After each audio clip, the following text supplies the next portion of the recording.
আল কারিআতু মাল কারিআ ওয়া মা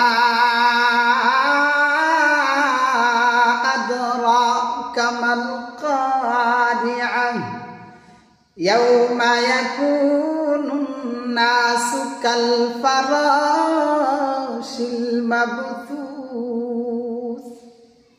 আলহামদুলিল্লাহ, এই তেলাওয়াতটা অনেক প্রবাসী ভাই ওমান থেকে, লন্ডন থেকে, জার্মান থেকে, অস্ট্রেলিয়া থেকে, সিঙ্গাপুর থেকে, বেশিরভাগ সৌদি আরব থেকে, ইটালি থেকে, দুবাই থেকে, মালয়েশিয়া থেকে অনেক প্রিয় বোন আছেন, অনেক ভাই আছেন, অনেকে মেসেজ করেন হুজুর আপনার এই তেলাওয়াতটা অনেক সুন্দর লাগে। তো জাযাকাল্লাহ, আসলে কোরআনের বাণী, এটা যত পড়বেন যত শুনবেন ততই ভালো, ততই মজা। তো আলহামদুলিল্লাহ, সবার প্রতি আমার কৃতজ্ঞতা প্রকাশ করছি, যারা আমার ভিডিও দেখেন, যারা লাইক কমেন্ট শেয়ার করেন, সবার প্রতি আমার আন্তরিক শুভেচ্ছা অভিনন্দন। সকলের কাছে আমি দোয়া চাই, সবাই আমার জন্য দোয়া করবেন।